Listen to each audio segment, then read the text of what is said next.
E Não, parceiro, espera só um momentinho, deixa eu ver. Eu não sei mexer muito nesses aplicativos, sabe? É a primeira vez que eu estou utilizando. Então, peço-te um pouquinho de paciência tranquilo? Tranquilo, eu já passei por umas coisas assim por de essa erro de fase, usuário. né? Não, eu já tentei Olha, instalar um para. eu creio que esteja tudo certo. Eu creio que esteja gravando, tomara que sim. Essas primeiras vezes sempre há problemas, mas espero que nesta primeira vez não aconteça. Então, Felipe, a minha ideia seria fazer uma espécie de entrevista, embora seja mais um bate-papo mesmo, né? Queria Aham. conversar assim com você, um papo de escritor mesmo. Um papo de escritor, falar sobre os seus projetos, sobre seus livros, né? Agora, assim, a ideia é essa mesmo, começar com uma entrevista, um bate-papo legal sobre o mundo da escrita. E assim, a primeira pergunta que eu queria fazer, assim, para a gente não dar muita conversa, né? Seria você se apresentar um pouquinho, conte sobre você, assim, porque conte sobre a sua vida em primeiro lugar. Ei, eu sou uma pessoa extremamente medíocre. Eu acho que eu sou medíocre, sim. Sendo sincero, eu medíocre não no sentido negativo, pejorativo. Talvez a palavra seria mediana, assim, sabe? Eu não sou um grande pensador, não sou ninguém acima da média, eu sou só um estranho no ninho. Eu gosto dessa expressão, estranho no ninho. Sou casado, sou católico, sou casado, estou esperando um filho, trabalho como vendedor de parafuso, comumente, banalmente, uma rotina bem monótona, porém que eu me acostumei, que me acomodei a isso, né? Não sou um grande vendedor, pelo contrário, sou um vendedor mediano, porque tenho um problema muito grave em abordagem dos clientes, assim, antes de abordar um cliente eu fico rodeando, olhando, analisando, pensando, será que ele precisa, será que não precisa, será que ele vai falar que não precisa e eu vou ficar chateado porque não precisa. Eu sou extremamente sentimental, emocional e temperamental. E acho que essas são as características que mais me definem, assim. Eu sinto muito as sensações do mundo físico, do mundo material. Oi, amor. Ah, tô aqui. E eu tive uma adolescência de rebeldia muito forte, assim, influenciados por escritores transcendencialistas, né? No caso, Aldous Huxley, o Hermann Hesse, tanto o livro do perennialismo do Hermann Hesse foi uma forte influência, o livro da filosofia perene do Aldous Huxley foi uma forte influência também da época da adolescência. Li muito Bukowski, li muita geração Beat na adolescência. É, e daí eu percebi, de uma certa forma, que o que eu lia quando eu tinha 13 anos, que era uma idade meio imatura da minha formação, e já estava lendo esses livros muito contraculturais, assim, acabaram me influenciando na minha carreira de juventude, assim, sabe? E daí eu era aquele menino da transgressão, né? Da poesia marginal, assim, vamos supor. Era eu era uma pós-geração mimeógrafa, assim. E com isso eu vivia a minha rebeldia dos anos 2012, 2013. E tinha banda de rock, gostava de post-punk, músicas melancólicas, etc., psicodélicos, drogas psicodélicas, etc. Ah, interessante.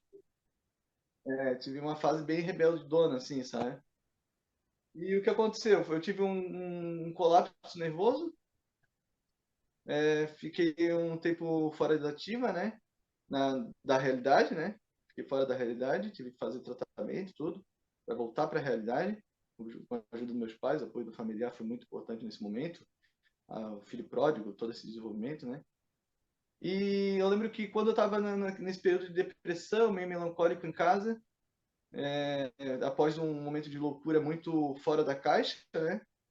Que me fez até questionar a realidade, eu E minha mãe chegou com uma caixa assim com os livros antigos que eu tinha lido no começo da adolescência e falou: "Ah, volta a fazer o que tu amava antes, volta a ler. Tu nunca mais leu nesse tempo todo aí que ficasse na doideiragem, né?"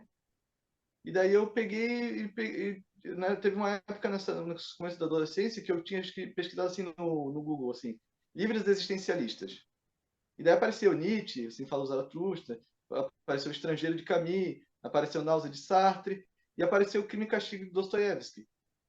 E daí eu li O Crime e Castigo de Dostoiévski e foi uma transformação imensa do meu interior, assim, sabe? Porque eu percebi que o catolicismo talvez não fosse aquela coisa piegas que eu imaginava, ou retrógrada, e sim era algo realmente sério no quesito moral e espiritual da existência, né? Esse lado mais verdadeiro do que é ter um contato íntimo com Deus e o que é a culpa, o que é o remorso, o que é o pecado em si. E Isso daí que eu iria eu perguntar, assim, antes de você continuar, Felipe. Você virou católico, você sempre foi de família católica, você, durante a sua adolescência, acabou se afastando, ou foi uma coisa que você foi descobrindo, assim, intelectualmente mesmo, um pouco mais tarde, nessa nunca fase de descoberta de si mesmo? não era católico, não era de família católica. Frequentávamos a igreja católica no Japão. Eu morei no Japão na infância, minha infância foi no Japão como estrangeiro, né? Fui estrangeiro dos dois países, né? Do Brasil e do Japão. E a gente frequentava a igreja católica por uma questão social de encontro entre brasileiros da mesma nacionalidade. Mas minha mãe sempre foi um simpatizante do espiritismo, meu pai sempre foi meio à toa. Então eu nunca tive.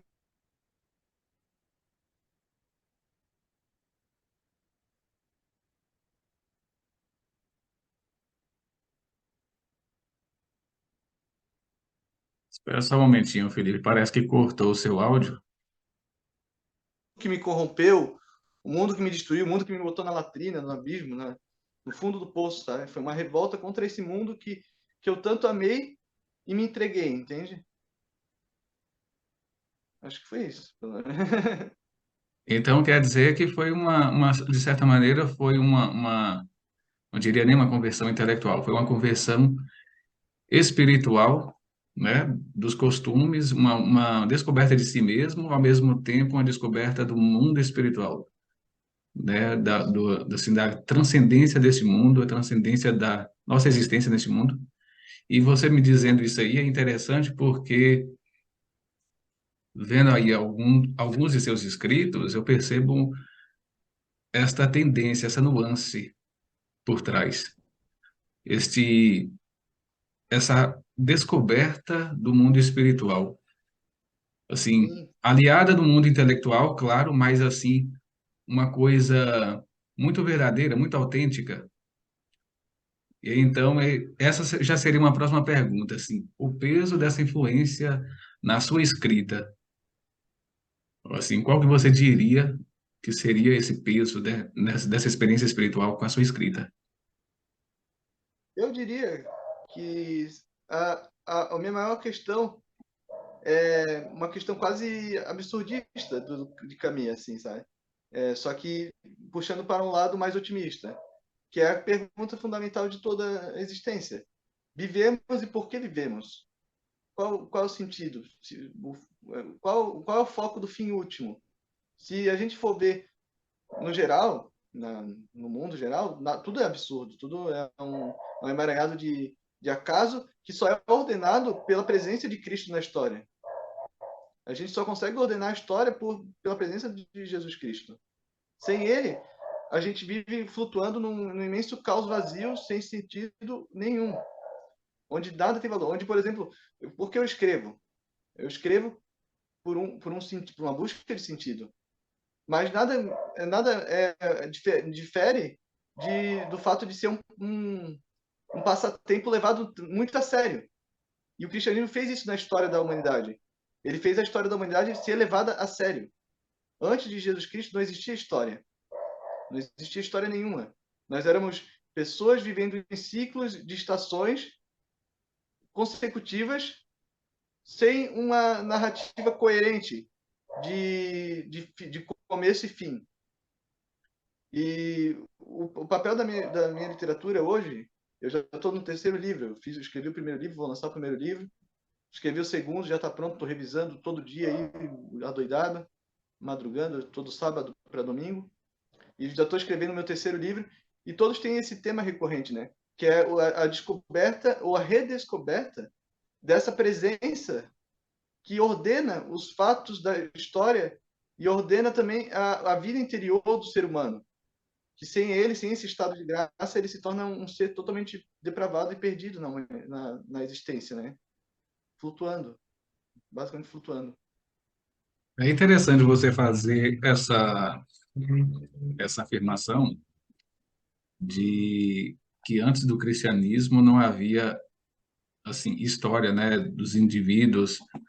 Assim, o que que você acha que no cristianismo, partindo da sua experiência, o que faz essa distinção? Por que que o cristianismo faz isso e não outras filosofias, outras religiões, outras cosmovisões?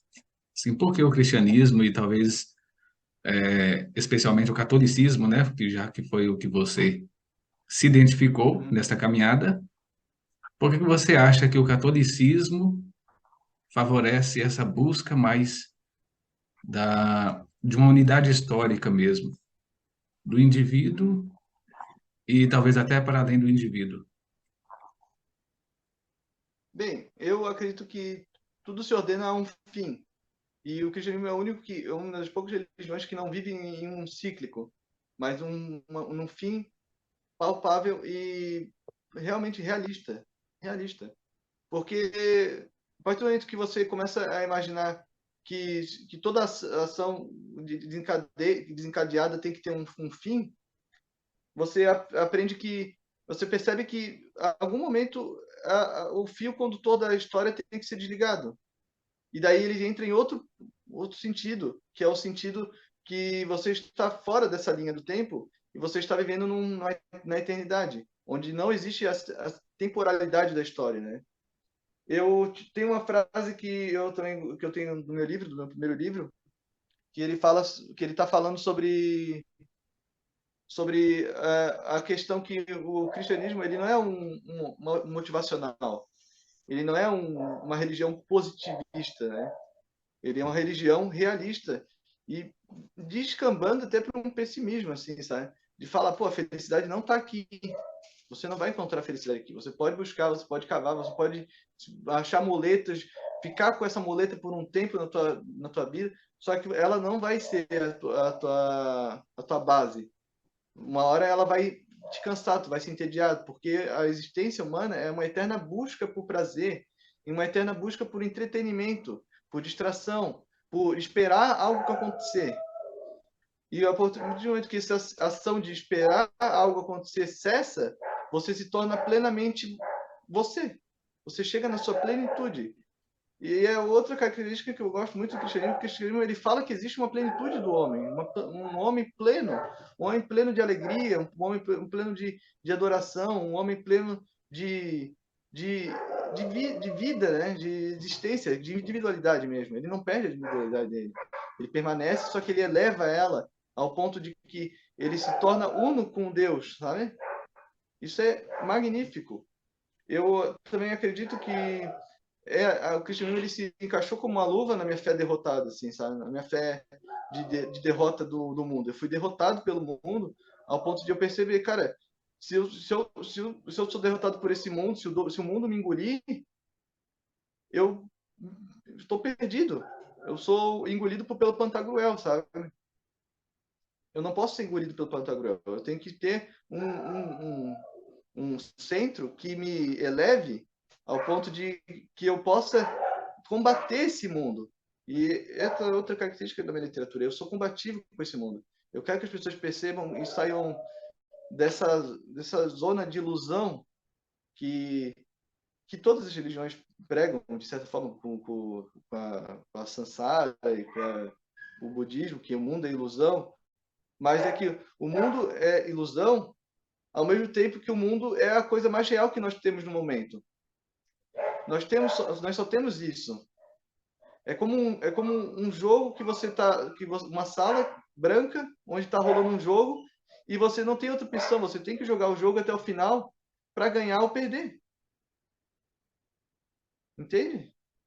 Eu acho que o cristianismo ele vence nessas coisas, ele se enaltece, ele se fortifica na dor, ele se fortifica no pecador. Ele fala: filho, você pode voltar para nós. Filho, você está caído, mas você pode levantar. Você não fica num êxtase espiritual entorpecente, tipo oxigênio. Oxigênio demais, hiperventilação, oxigênio consciente, de certa forma te entorpece, te deixa menos humano, te deixa mais apático, apatia mesmo, né? Então não é esse o objetivo do cristianismo. O cristianismo é uma questão de relação, de amor, relação com os outros, relação com Deus. E isso é o que torna a escrita na literatura tão verdadeira. Porque quando você lê um livro de um escritor, de um literato, você não está ali para simplesmente enaltecer o teu intelecto ou agradar os teus sentidos. Você está ali para criar um laço com aquele escritor. Você falando dessa realidade espiritual que o cristianismo favorece, essa comunhão com Deus e a descoberta de si, do seu eu, da sua história, do sentido da vida nesse mundo, me lembra muito aquela passagem do Monte Tabor, em que Jesus e seus dois discípulos, né, sobem junto com ele, e ali naquela experiência na montanha, Jesus transfigura. E nessa transfiguração acontece aquilo que você falou, que é o entorpecimento, de certa maneira, Pedro, né? São Pedro, ele se entorpece com aquela maravilha do mundo transcendente, e ali ele acha que aquele mundo é eterno. Quer dizer, assim, uma certa ilusão de que o Ah, mundo, aquela felicidade, aquela alegria plena de ver Deus, de estar com os bem-aventurados, aquela plenitude ali seria plena. Mas não, era apenas, de certa maneira, um prenúncio da cruz, né? Que viria em seguida. Jesus estava alertando a eles da cruz que viria em seguida. Então, quer dizer, como você falou, o mundo que a gente vive é uma realidade de cruz, né? Se a gente pensar bem, o mundo é norte, sul, leste, oeste, é uma cruz. E essa cruz, assim, ela é a realidade do mundo, que nem sempre a gente consegue aceitar, né? Esse conflito do ser humano com a sua própria cruz, de cada um, eu acho assim que é um dos fatores assim mais primordiais o surgimento de novas e novas ideias, de novas e novas descobertas do que é essa realidade, né? Ao meu ver, a filosofia ela nasce dessa maneira. De alguma maneira, ela é um diálogo com com a cruz do mundo. No fundo, está se buscando investigar justamente isso, né? O que é a cruz, que vai combinar até com Jesus Cristo. Vai combinar com ele e partir dele. Sim, por que a cruz? Né? A cruz é a realidade do universo que a gente vive, com coisas que a gente pode aceitar e com coisas que a gente não pode aceitar. Conflitos que a gente tem e conflitos que a gente não gostaria de ter, né? Você está conseguindo me ouvir? uhum. Tô conseguindo, tranquilo. Então, Felipe, eu gostaria, então, de certa maneira você já respondeu, mas eu gostaria de voltar um pouquinho atrás, que seria sobre o seu livro. Sobre o seu livro, não, sobre a sua vida de escritor. Quando é que nessa caminhada você sentiu necessidade de se tornar escritor? Quando você se Bem, descobriu verdadeiramente nessa questão, eu preciso ser escritor. eu acho que o escritor é um excêntrico por natureza, né? Ele é um cara, pelo que eu vejo nas entrevistas dos escritores, vejo documentários de escritores aqui, muitos brasileiros assim mesmo. Eu vejo que todos eles têm uma excentricidade assim no olhar o mundo, assim, sabe? A percepção do mundo, né? E eu sou um cara que eu não sou um orador, eu não sou um intelectual, eu não sou minimamente inteligente ao ponto de saber discorrer sobre política, ou qualquer outra vertente intelectual. Porém, eu sei muito sobre mim. Eu sei muito sobre o ser humano em geral, né? Sobre. Opa, estou passando uma avião aqui. Opa, aí. Tá. Eu sei muito sobre o si mesmo, né? Eu tenho um contato com o meu interior, assim, sabe? Eu vejo as minhas falhas. E muitas vezes eu me perguntei, nessa minha vida de escritor, se eu penso essas coisas, se eu tenho esses pecados, essas ilusões, essas formas de ver a vida, esses detalhes, as outras pessoas também estão vendo o que eu estou vendo? Ou só eu que estou vendo? E daí, toda vez que eu tentava confrontar alguém sobre essas coisas, parecia que ninguém estava entendendo o que eu estava falando, sabe? Talvez por uma falta de capacidade de dialogar, mas era uma coisa que eu queria mostrar para as pessoas o meu mundo interior.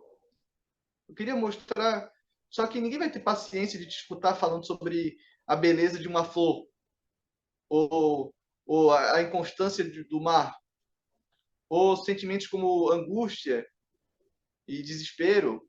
Ninguém tem paciência para isso. As pessoas estão correndo, estão trabalhando, tem que sustentar a filha, tem que comprar comida, tem que pagar aluguel, tem que pagar conta, tem que fazer isso, tem que fazer aquilo.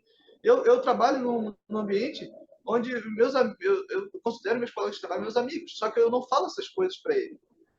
É só brincadeira, besteira, risada, de vez em quando um conselho pouco intrusivo, né?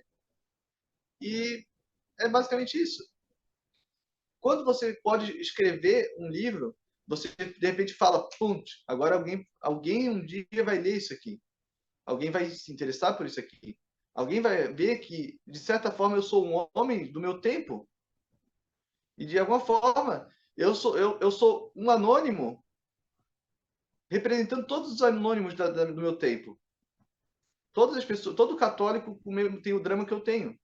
Só que ele não explora artisticamente e às vezes ele não quer vocalizar aquilo porque é muito íntimo dele.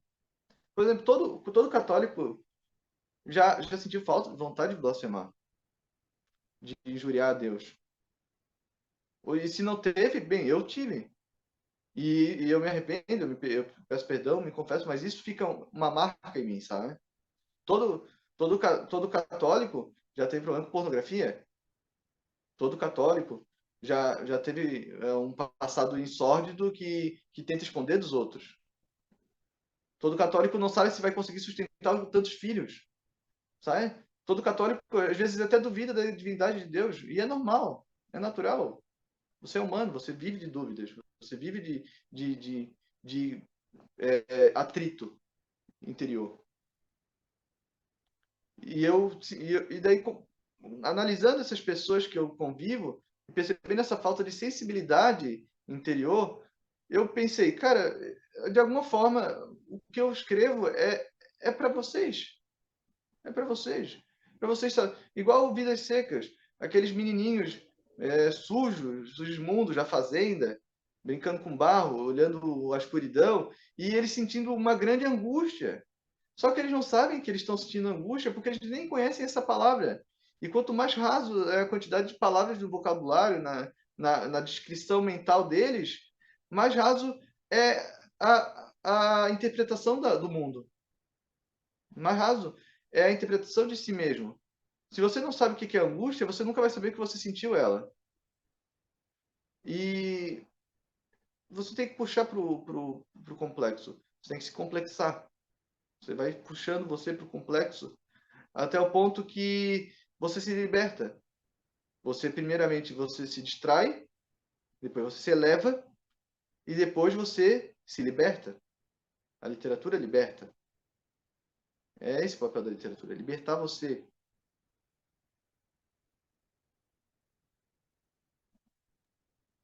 Você falando como que a literatura ela tem esse poder de enriquecer a nossa vida interior, nos dando ideias, palavras, símbolos, né, para a gente compreender a nossa própria vida, como as crianças Sim, ali de vidas secas. Eu fico a pensar também justamente do papel do escritor, né, porque assim como teve esses escritores que escreveram sobre realidades que nos enriquecem, também existem aquelas realidades que ainda não foram descritas. Uhum. Ideias, angústias, emoções que ainda não foram expressas, né? Sim, E, e esse é o grande papel, eu acho que é o grande papel do escritor, o grande, vamos dizer assim, a grande saga do escritor é justamente pegar um símbolo a partir da sua própria experiência e encontrar nelas as palavras que vai dizer a respeito não só sobre ele, mas sobre a própria natureza humana em geral, né? O drama do ser humano nesse mundo. Quer dizer, a literatura ela não é só entretenimento, não é só diversão. Ela é também, vamos dizer assim, um transfigurar-se, né? Utilizando uma linguagem mais bíblica, um transfigurar-se das próprias dores humanas em virtude da redenção, podemos dizer, usar essa palavra, né? Em virtude da redenção de Cristo, né? Tudo você entregar para a cruz e a cruz vai te devolver em respostas, às vezes não tão claras como a gente gostaria, às vezes não tão suaves como a gente gostaria, mas sempre verdadeiras, sempre autênticas. E com isso eu já queria já partir já para o seu livro, que eu sei que você está agora prestes a lançar um livro. Me conte mais então sobre esse livro e o que levou a escrevê-lo. bem, esse é o meu primeiro livro, né? A história é interessante. Eu escrevi esse livro com 20 anos, 20 aninhos. Diagramado porcamente, tudo horrível, tudo horrível. Erro, vício de linguagem. Mas enviei para os amigos, assim, né? Enviei para os amigos, fiz, fiz uma tiragenzinha módica ali para distribuir para os amigos. Eu queria ver um meu livro num papel, assim, sabe? Daí eu fiz essa brincadeira. Na época o nome do livro era Naufrágio, que eu troquei posteriormente, depois da reedição, né? Das reformas que eu fiz para melhoramento do texto, né? Depois de ler Érico Veríssimo, obviamente. Foi uma forte influência, eu li o Olhar e Lírios dos Campos e, pô, daí eu falei, cara, isso aqui é genial e vamos ver o que eu consigo criar aqui com o que eu aprendi da oficina de escrita do Érico Veríssimo, assim. Peguei um pouco da Otando Dourado também, a oficina de escrita do Otando Dourado. Peguei o livro que de fato é uma oficina de escrita do Raimundo Carreiro, né, que é um excelente e se eu posso dizer que é o último escritor relevante vivo, né?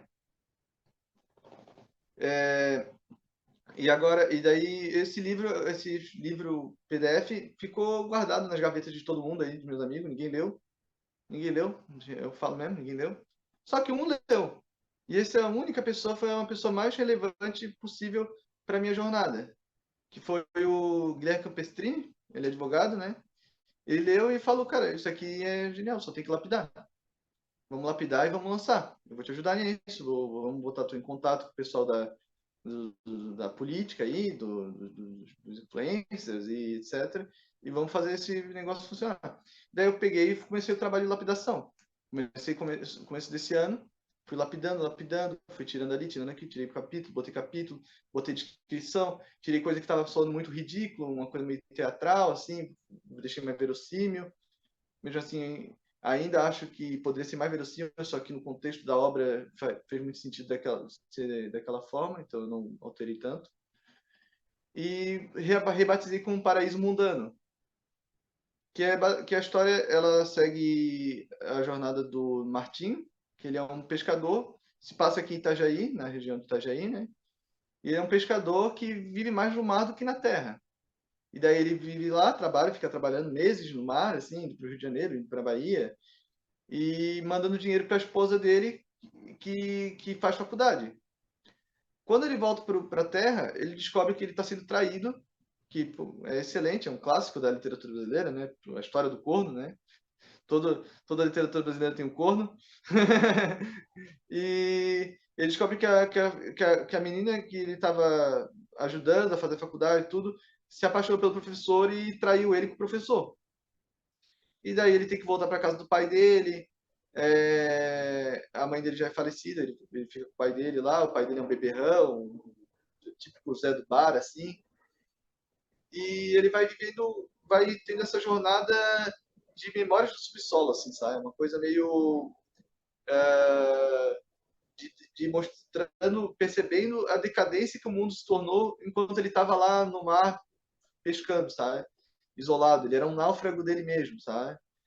E ele vai, agora que ele está na terra firme, ele vai começar a trabalhar na terra firme e ele vai começando a notar todos esses nuances de corrupção educacional, corrupção política, corrupção cultural, corrupção moral, e isso tudo vai insatisfazendo ele, até o ponto que ele encontra a tão dama desejada, né?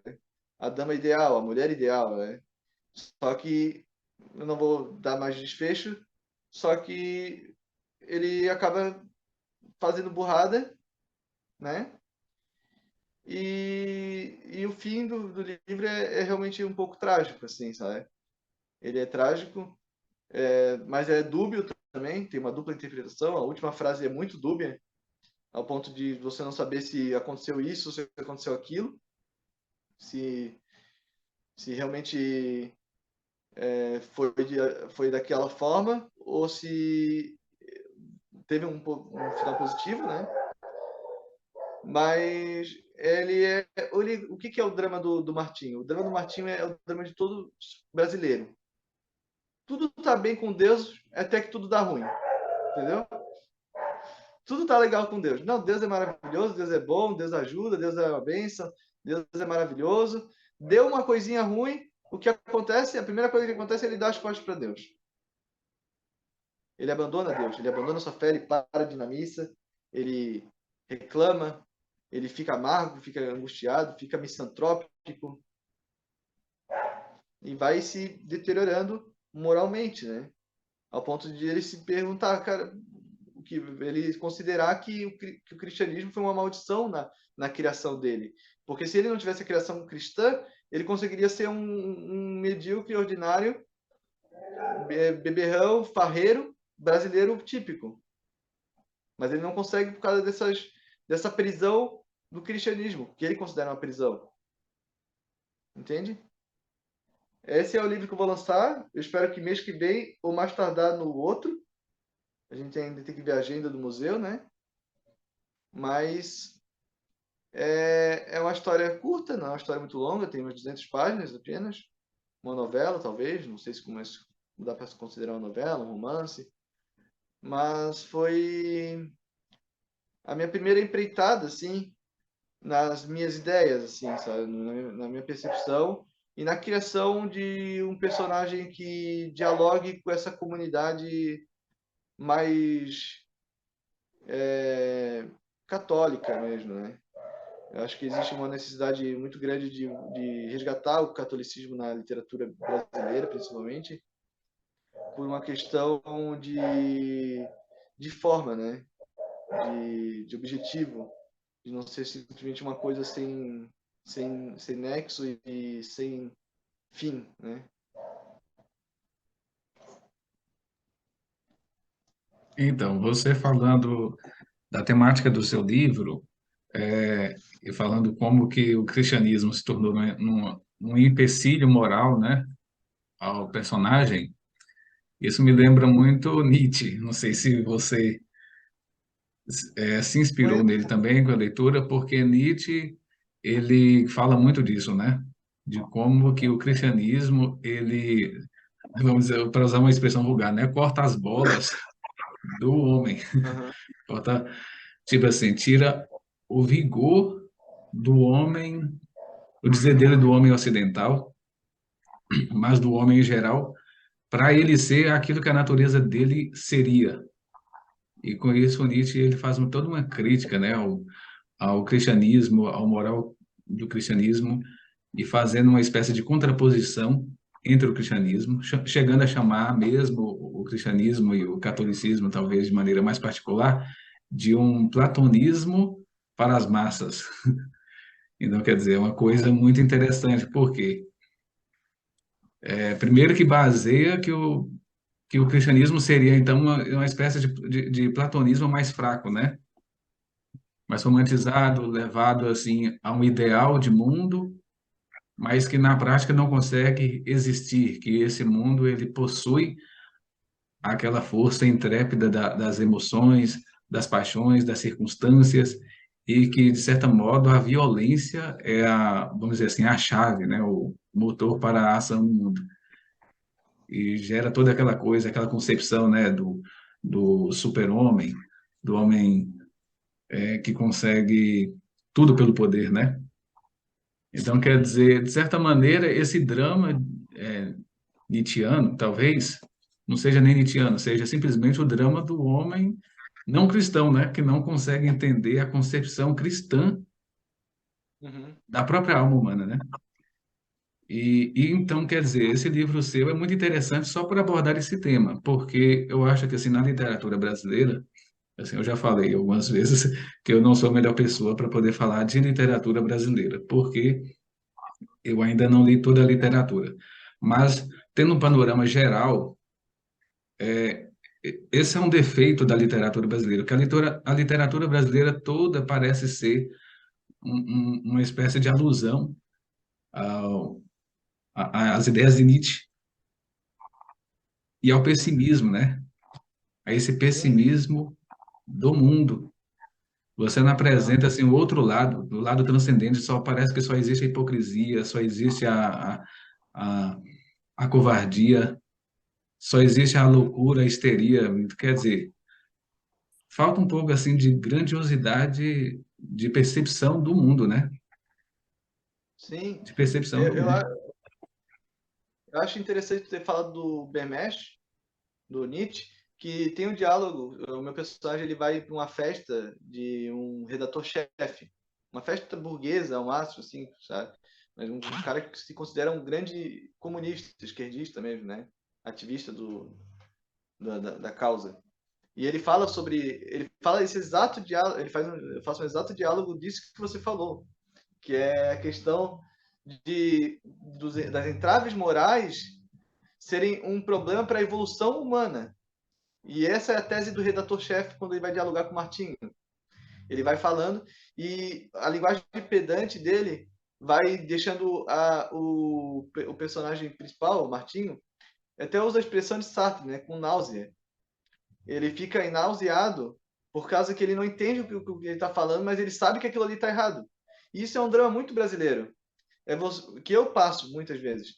Eu vou conversar com alguém que tem uma mente totalmente relativista, e daí eu vou falando, e a pessoa vai respondendo, e eu sei que aquilo ali que ela está falando é uma idiotice, mas eu não sei contrapor aquilo, porque eu não tenho bagagem suficiente intelectual para combater aquilo que eu sei que está errado.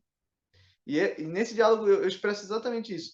A verdade ingênua de Martinho, em contraposição com a estupidez erudita do redator-chefe, que fala de Nietzsche, que fala de Foucault, que fala sobre um paraíso terrestre ser possível, que fala sobre a questão da religião ecumênica global, sabe? Fala sobre tudo isso e fala sobre também sobre a questão da depravação humana, né?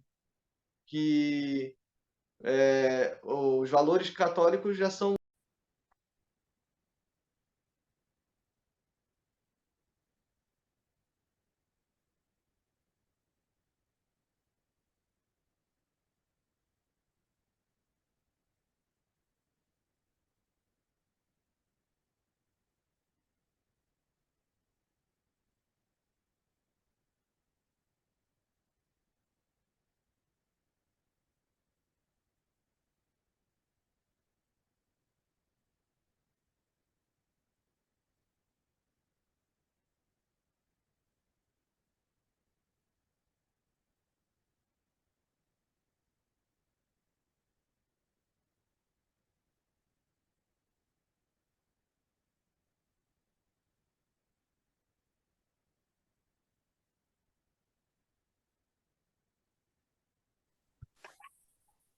Pronto, Aí, voltou? Voltou, voltou. maravilha. O problema é que eu não havia colocado o programa, o Pro. Aí eu acho que cortou a gravação. Eu acho que aqui tem o limite, eu acho que é 40 minutos, não é isso? Você consegue ver aí? Eu vou colocar ainda Não, não porque consigo ver. eu não tinha conta no Zoom ainda. Aí essa é a Entendi. primeira gravação, eu não sabia do limite de tempo. Mas agora acho que sei, 40 minutos. Não sei se a cada gravação, acredito que sim, a cada gravação. Então, vamos acelerar um pouquinho a nossa entrevista para então não haver corte de novo, né? Então vai ser assim, vai ter o 1 e o 2, o vídeo um e o vídeo 2. O outro vídeo já está salvo já. Tudo bem? Maravilha. Só para completar, o redator-chefe vai lá, fala que não faz mais sentido existir o sacramento do casamento, porque, de alguma forma, a gente já transcendeu isso com a camisinha, com o anticoncepcional, a gente não precisa ter mais só uma parceira, sabe? Ele fala isso. E sobre o que você estava falando sobre a literatura brasileira em geral, trabalhar com esse pessimismo, eu acho que você está totalmente certo sobre isso. Pela experiência que eu tive com a literatura brasileira, esse ano eu só li literatura brasileira, desde o começo do ano. E é, a gente pode perceber um padrão de sempre ter pessoas, três tipos de pessoas: o malandro, o retraído e o narcisista. É os três tipos humanos ideais da literatura brasileira. E eu botei isso no meu livro de propósito, sabe? Porque eu quis fazer uma coisa bem brasileira mesmo, sabe? São três arquétipos que se repetem em toda a literatura brasileira. O cara que se acha demais, o cara que se acha de menos e o cara que quer se dar bem no meio disso. Basicamente isso. Existe uma falta de universais. E eu tenho esse problema também. Eu não consigo ainda chegar. Porque eu sou muito novo também. Eu tenho 25 anos. Pelo amor de Deus. Se você está me cobrando algo além disso, além de. Eu estou me descobrindo como escritor ainda. Eu não sei ainda sobre o ônimo universal. Mas um dia talvez eu chegue lá.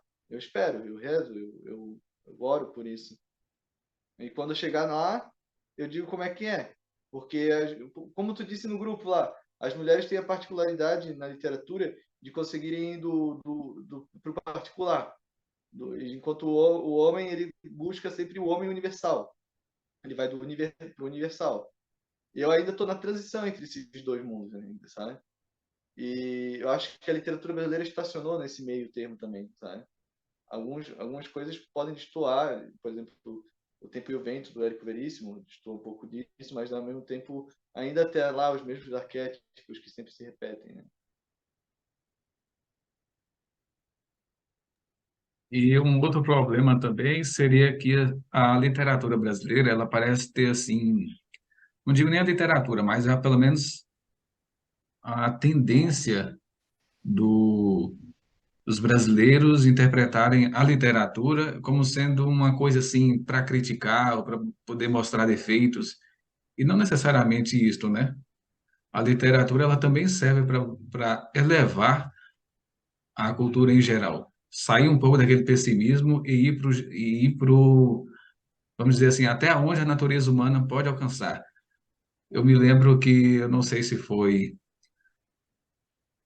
o Olavo de Carvalho ou se foi outro autor, eu me lembro que foi numa entrevista recente, recente assim, né, de poucos anos, falando que na literatura brasileira praticamente não há crença na santidade, assim, não há crença nos santos.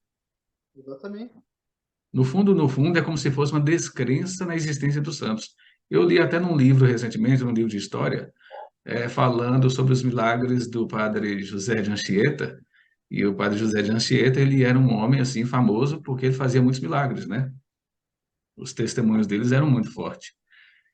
E assim, os milagres dele tipo eram para derrubar os xamãs indígenas. Os xamãs faziam lá as suas feitiçarias e ele fazia milagre mesmo, mais forte, e vencia todos os xamãs. Com isso, os índios acabavam se convertendo e ia para o lado dele. Só que o autor interpretou que o José de Anchieta estava fazendo uma espécie de magia superior aos xamãs. Então, quer dizer, aquela tendência a ver a vida de santidade como sendo uma coisa mágica. Exatamente. Até hoje, eu penso um pouco nisso. eu tive uma adolescência muito esotérica, para falar a verdade. Tinha uma esotérica no sentido psicomagia, assim, sabe? Psicomágica. E quando eu estava nesse mundo de esoterismo, eu interpretava a Igreja Católica como uma entidade totalmente mágica. Olha que incrível, para dar um laço com o que está falando. Eu acreditava que, por exemplo, a missa seria uma magia cerimonial branca, uma coisa assim, sabe? E toda a questão mística da transubstanciação seria um ato mágico simbólico, sabe? Era uma aspira bem esotérica com psicologia junguiana, com uma coisa randaz, uma coisa meio Stanislas Grof, sabe? E graças a Deus eu me libertei disso, né? Me libertei dessa opinião, dessa forma de ver as coisas, né?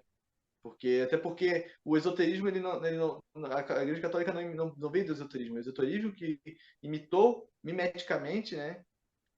E reinterpretou os atos católicos, né? Porque a Igreja Católica existia muito antes do esoterismo oficial, né? O esoterismo de Papi, Elipas Levi, etc. e Companhia Limitada, né?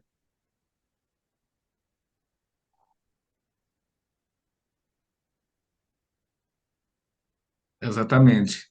É, assim, já passando para uma próxima pergunta, já tendo um pouco a ver com isso, né?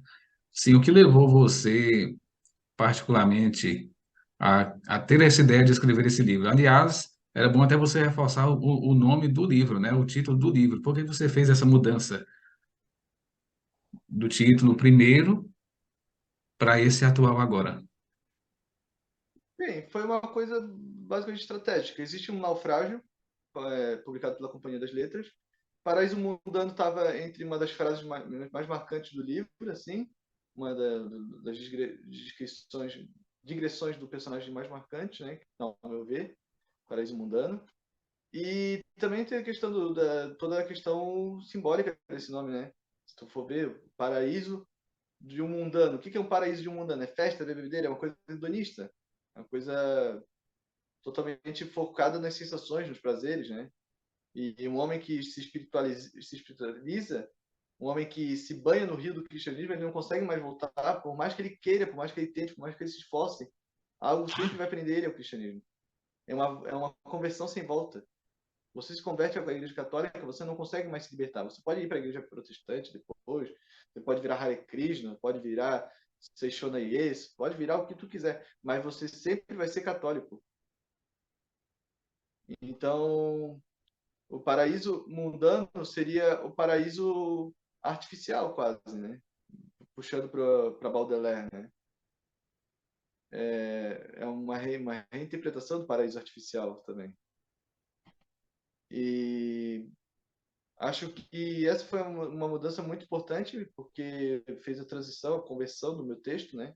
De uma coisa muito amadora, porém com uma ideia boa, uma coisa mais lapidada, sabe? Que eu lapidei recentemente.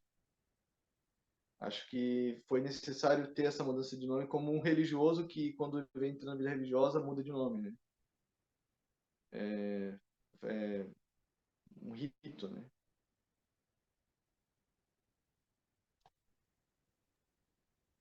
Eu acredito que essa temática que você explorou, ela é, assim, muito importante para a literatura brasileira de modo geral, e pela profundidade dessa inserção disso que você falou, né? O homem, especialmente o católico, ele está mergulhado no catolicismo, eu vejo até assim um pouco simbolicamente, sabe? Ele está mergulhado no mar da própria fé dele. E quando ele vai tentar sair, o que ele consegue é naufragar, o que ele consegue é perder um pouco da sua essência, porque a sua essência está nesse oceano. E aí, a partir dessa rebeldia dele, ele acaba percebendo a força dessa espiritualidade dentro dele. Aí vira aquela coisa nietzschiana, uma disputa com as suas próprias forças, uma disputa contra a sua própria fé, mesmo ela estando lá dialogando, né, interferindo na consciência dele. Eu diria até que tem aquela passagem de Jesus Cristo no mar, né? Que Pedro vai até em direção a Jesus e acaba afundando no mar, né? E eu acho que meu livro é exatamente isso. Porque Jesus fala assim, homem de pouca fé, ele fala para Pedro. Homem de pouca fé. Eu acho que é o que define o livro em si. Ele se encerra nisso. Martinho é um homem de pouca fé. E quando ele tem pouca fé, ele não conseguiria ter Jesus. Ele se naufraga no meio, ele se afunda, ele se perde. E no fundo somos todos nós, né, em diversas situações da nossa própria vida, né? Eu diria até pessoalmente, mas percebendo o drama de todo ser humano, principalmente na sociedade em que a gente vive, as pessoas, assim, em geral, elas não têm mais fé. Elas pensam que têm fé, mas a fé delas é uma coisa, assim, tão frágil que é pisar na água mesmo. Pisar na água sem Deus, sem a fé, e acaba aqui naufragando, naquele desespero, e tende a achar que a realidade é só a tempestade, né? Uhum. A gente tem É o essa jargão, tendência. é o jargão pronto, é o rótulo de perfume, sabe?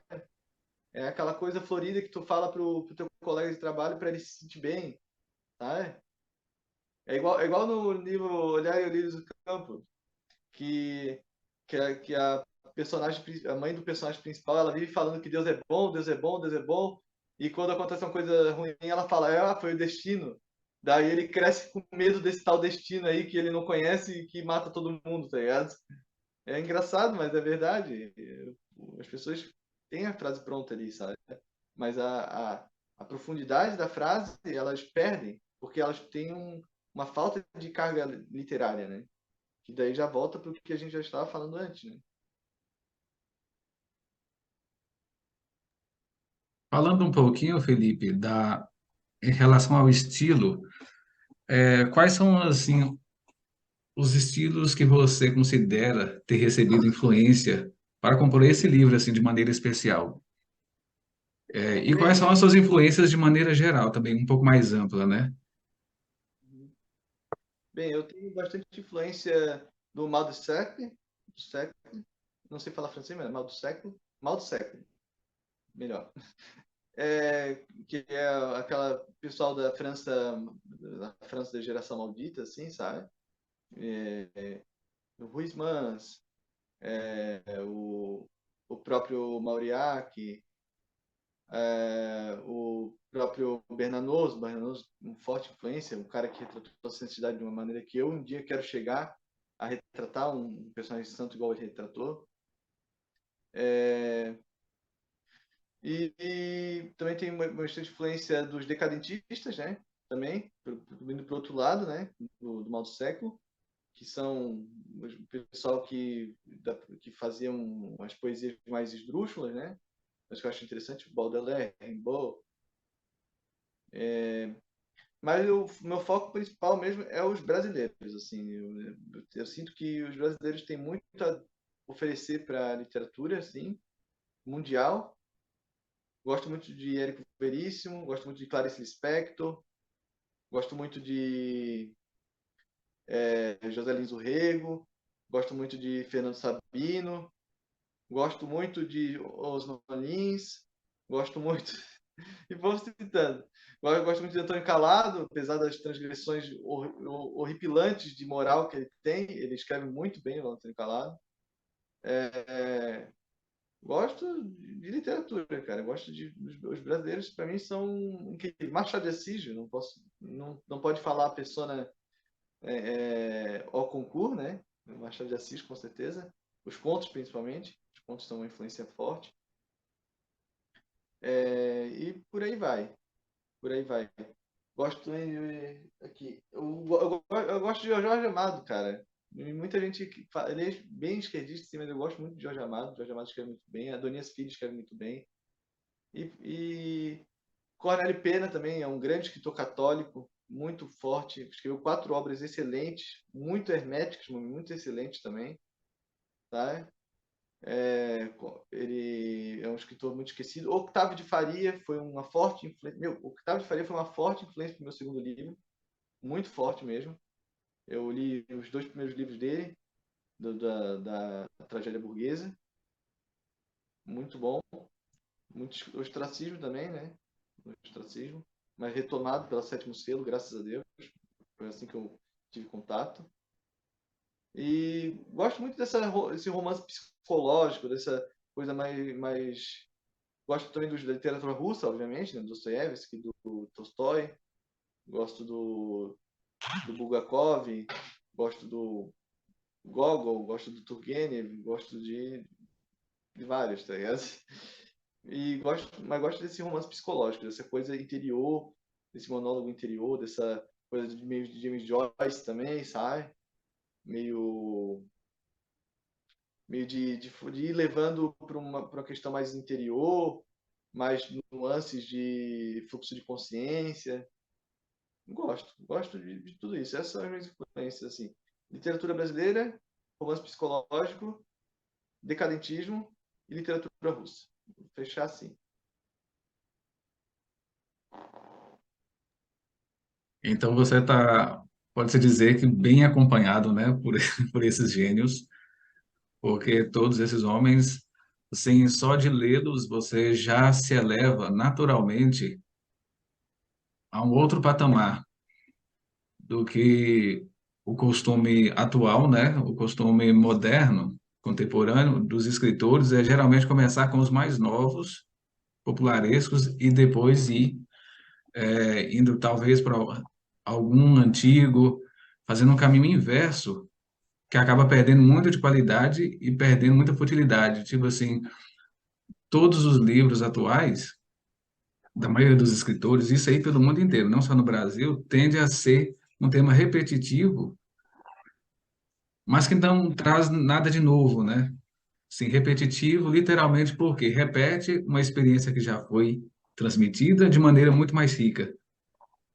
E eles a retransmitem de maneira mais pobre, vulgar e muitas vezes perdendo um pouco daquela capacidade de se que a literatura naturalmente tem ou deveria ter, que é a de também educar, né?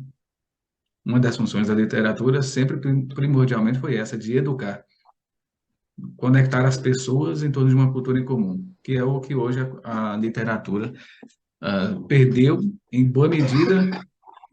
E é também o que nós, eu digo nós dois aqui, temos esse intento, né? Nós temos essa ideia em comum, que é de resgatar a cultura brasileira, obviamente que a partir de nós mesmos, né? Não almejando, vamos dizer assim, lá no topo para baixo. Não, começando a partir de nós e expandindo, né? Com a qualidade do nosso próprio trabalho, que é isso que a gente almeja, né? Humildemente, mas é o que tentamos fazer.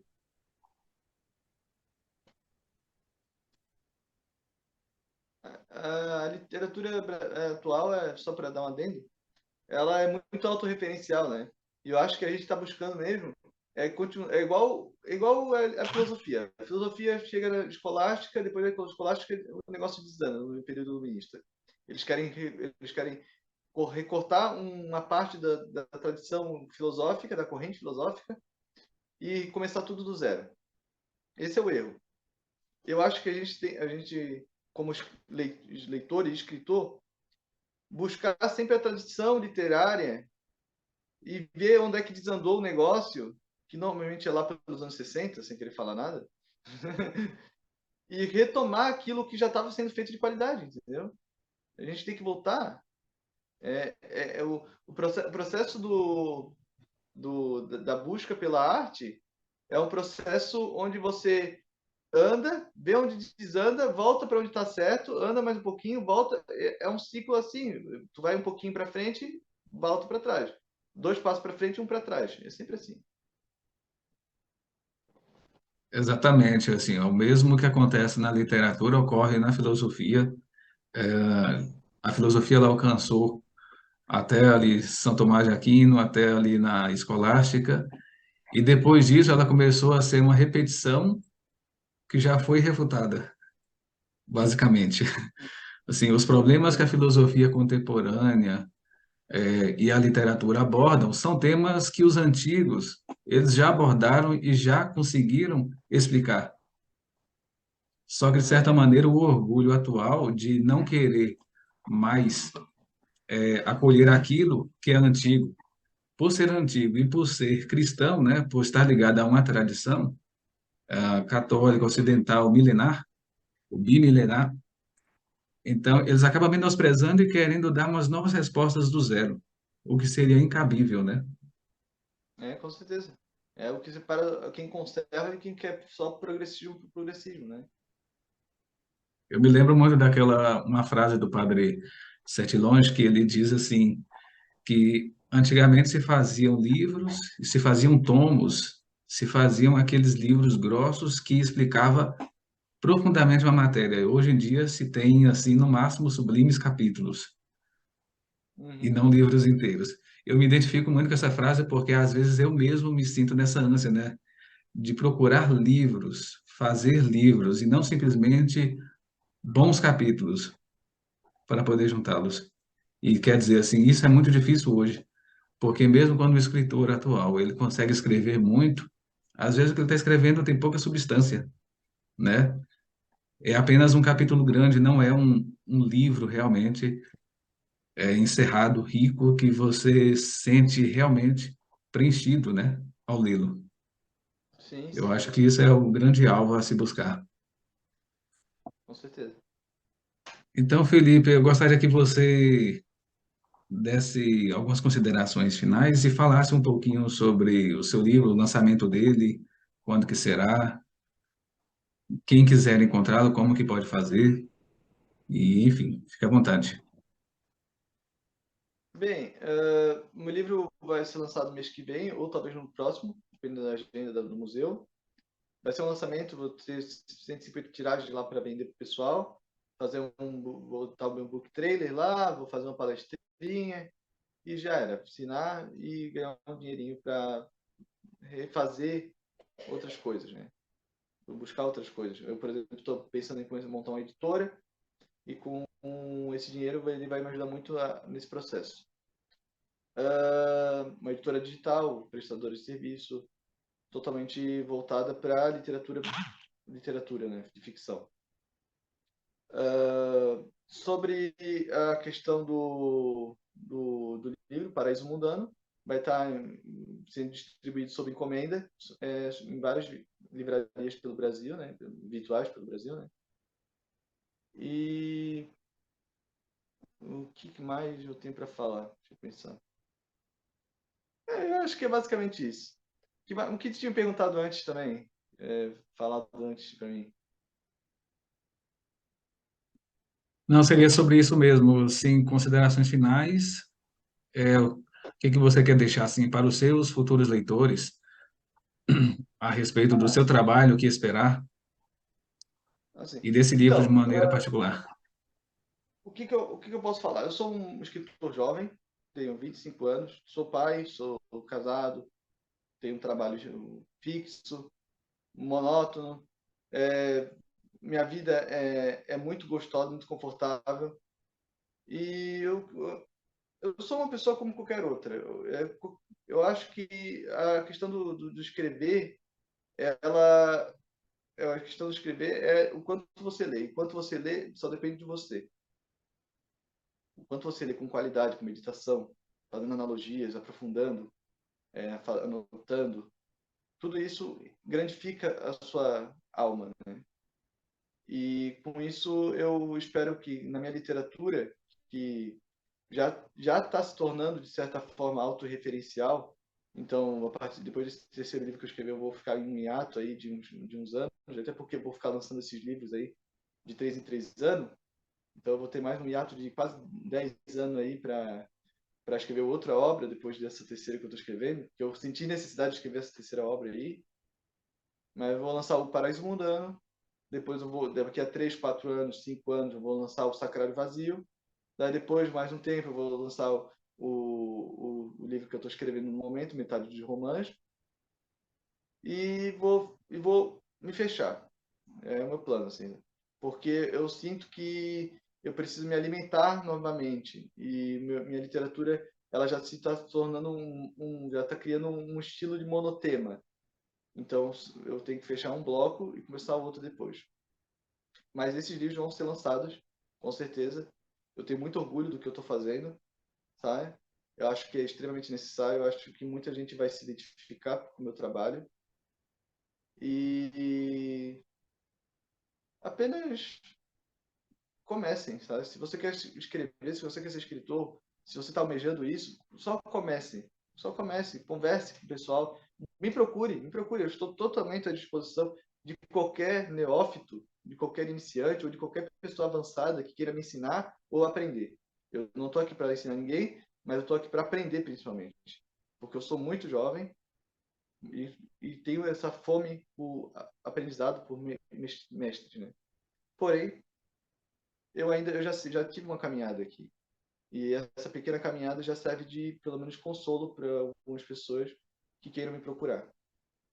E um dia a gente pode, talvez, retomar essa tradição tão belíssima que é a literatura brasileira, retomar esse movimento, retomar esse manifesto e retomar, enfim, o valor humano na sociedade brasileira.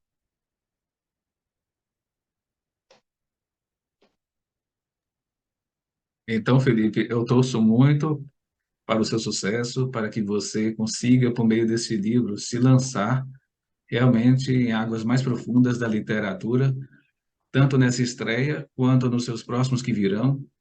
E tenho certeza que você, junto com outros escritores que estão surgindo aí pelo Brasil, somos poucos, né?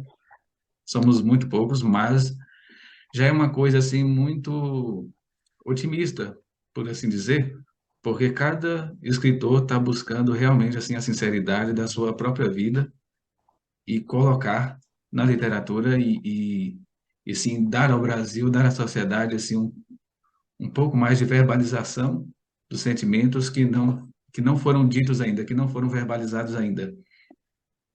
E creio que essa parceria nossa vai estar só começando.